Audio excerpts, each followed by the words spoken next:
I'm out here with a very nice lady. How you doing, dear? Hello. Nice to meet you. Nice to meet you too. What's your name? Ayesha. Ayesha. Where are you from originally? Philadelphia. Yo, shout out Philly. We out there.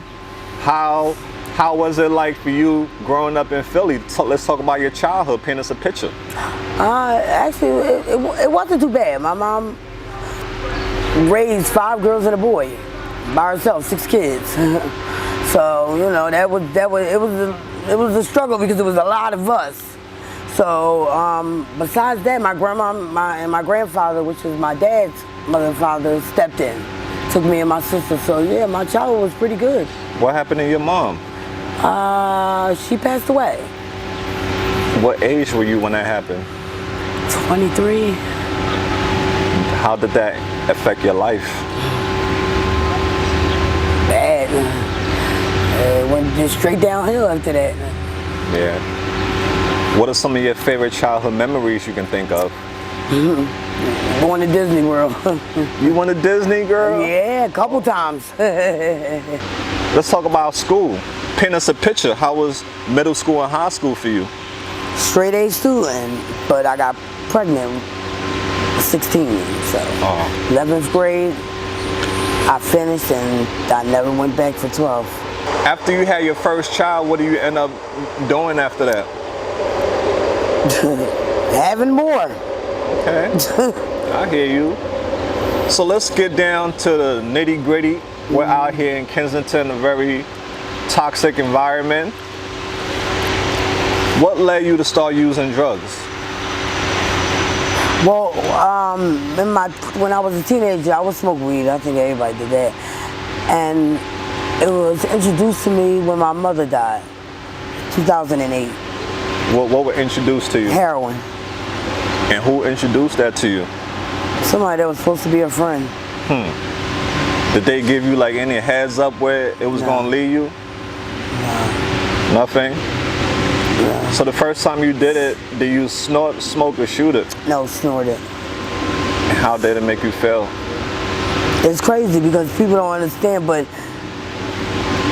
basically I fell in love with it because it took everything away that I didn't want to feel. And a lot of people say that, you know, it numbs their pain, and that's why a lot of people use it. Numbs your pain? Yeah. All right. So now, when did you realize that you were addicted? Maybe like, and that's crazy. It took so long.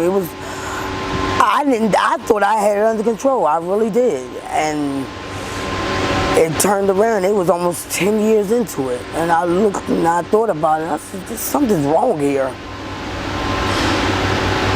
Even though I still took care of my children and took care of home and all of that, it just, things just started to fall apart. And I knew then that something just wasn't right. So how did it impact your life, your addiction? What did it do to your life? Fucked it up. It took everything away from me. My children, my home, my relationship, everything. Yeah, that's definitely the devil himself. Yeah. Hate to see people happy. Yeah. So what about the life of those around you, your kids? How did your addiction affect them? And at that part, I don't even know, but I know it hurts them, and it's bad because as much as I don't want to do it, like when I stopped the first time, I was good. I stayed clean for 5 years, I think, 5-6 years. And for some reason, I just picked it back up again. What do you think makes you want to keep using drugs? And that's something I need to deal with, to find out, because at the end of the day, I don't know what makes me keep going back. I honestly don't. With all this heartache and all that I have to deal with, I truly don't think like people in their normal mind would take themselves through that again. That makes sense. People, places, and things. That actually is true. And I got 2 jobs. I was, I had a little place. Was doing everything that I was supposed to get towards back to being. I guess I look at it as being back to as being a civilian. Mm-hmm. And at the end of the day, I went through some stuff with my kid's father, and it was we separated, and that right there just crushed everything. Yeah. Mm-hmm. Recovery is hard, but regret is harder. Yeah. Don't you regret? All of it.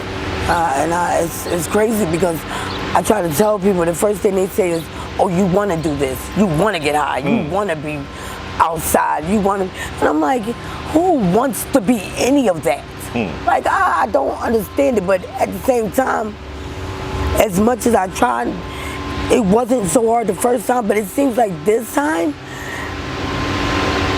like it's impossible for me to get my life back together. I don't know why, though. I don't. And it's crazy because I beat myself up a lot about that. I have a grandbaby, and I just don't. Yeah.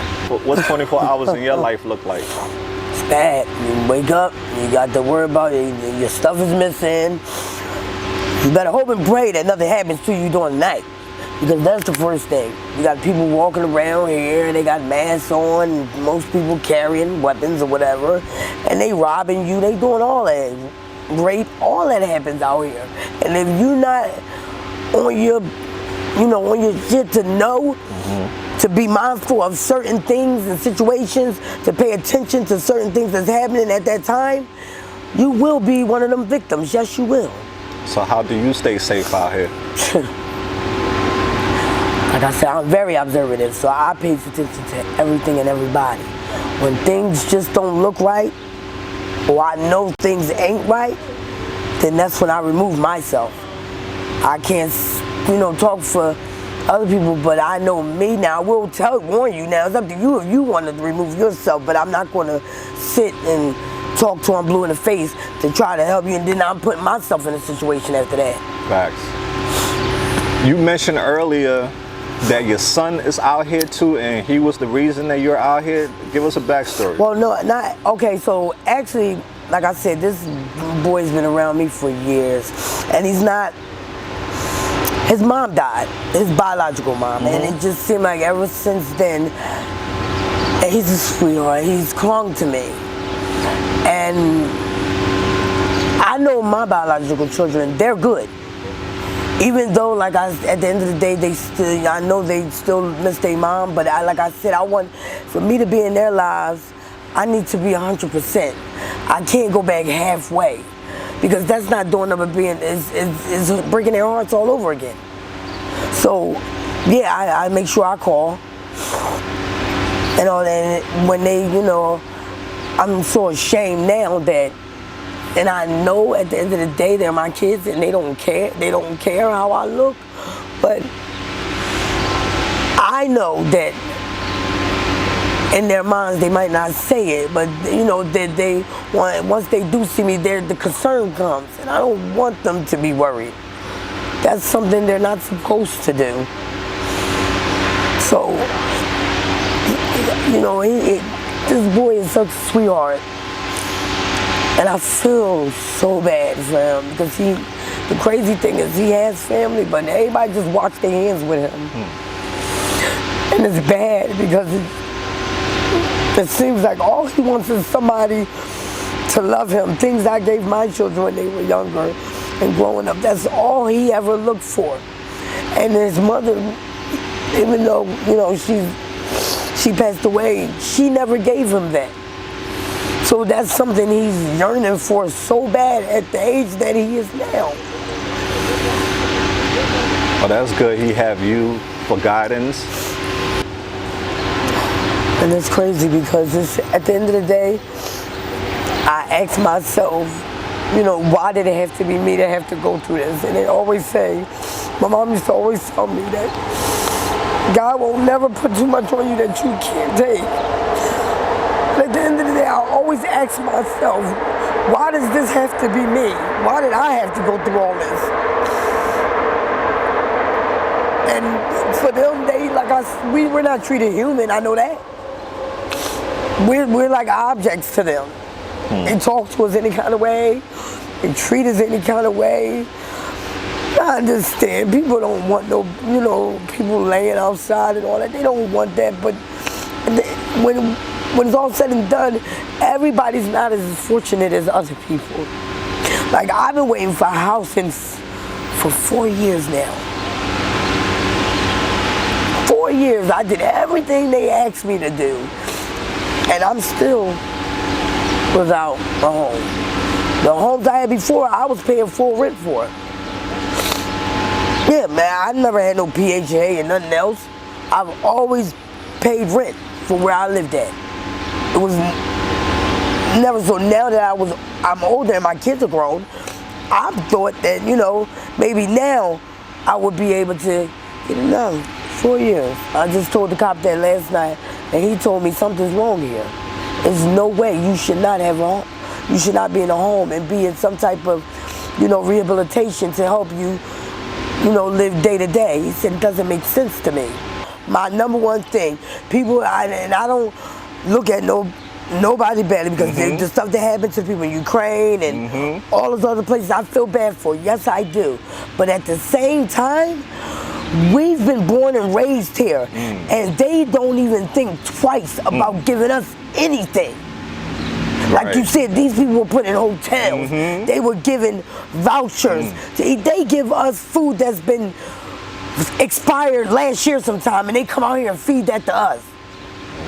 But certain things like that, we're not supposed to get upset about. Yeah, speak, girl, speak. So at the end of the day, yeah, I feel some type of way. I do. Yeah. Because I've lived here all my life, and there's no way that people that have not been here not one day, they come over here and they're living like kings and queens. I truly think something's wrong. Like I said, I've been waiting 4 years. Yeah, this is a FEMA situation.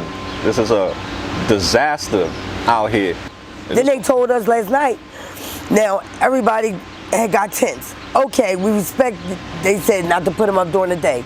We understand that. But my thing is, so you rather see these people out here getting high, just out in the open, instead of putting them in a tent, letting them they already have, letting them get in, do whatever they're doing, because it's not going to stop. So let them do what they're doing inside somewhere, and just have somebody, how they got the random cops where they walk around and make sure everybody's okay. Yeah.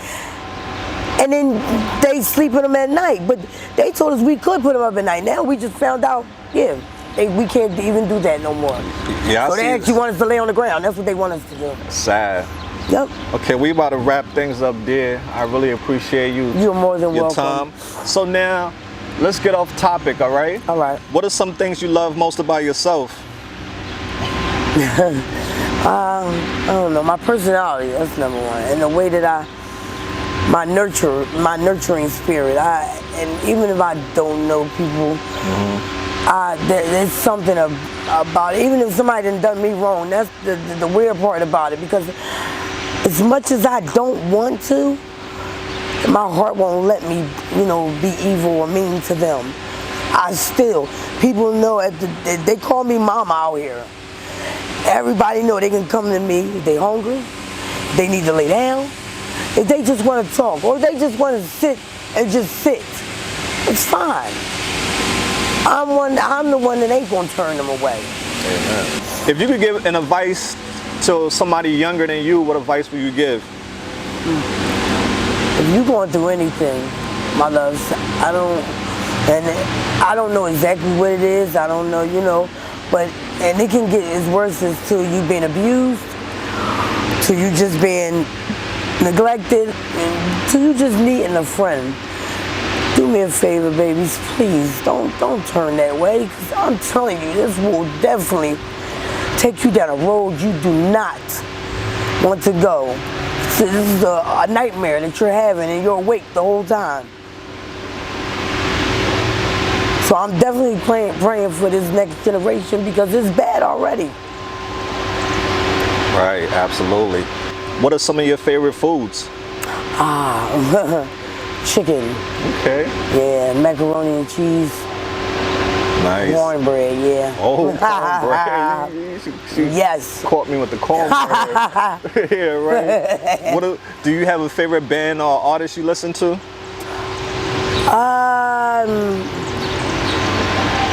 Actually, right now, I like, I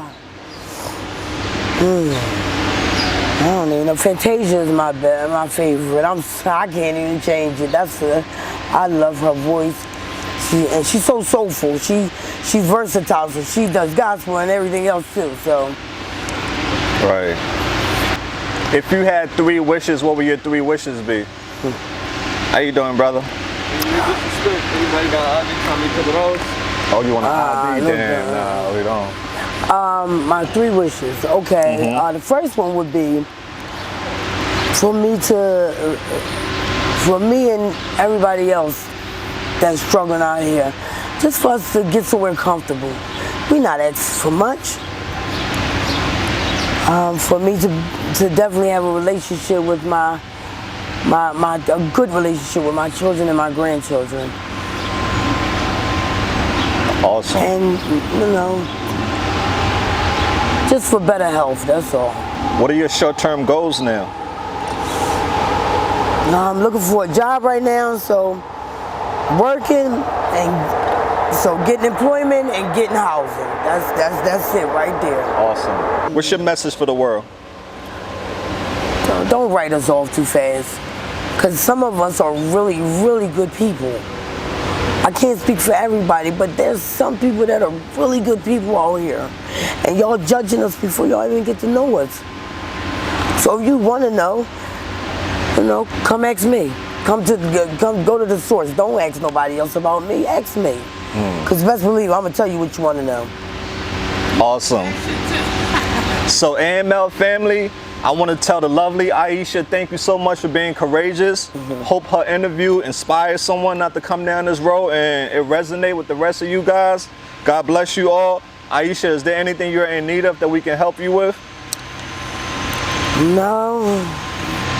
Okay, we'll keep you in our prayers. Right now. Thank you. Hey guys, drop all the positive comments you got for Ayesha.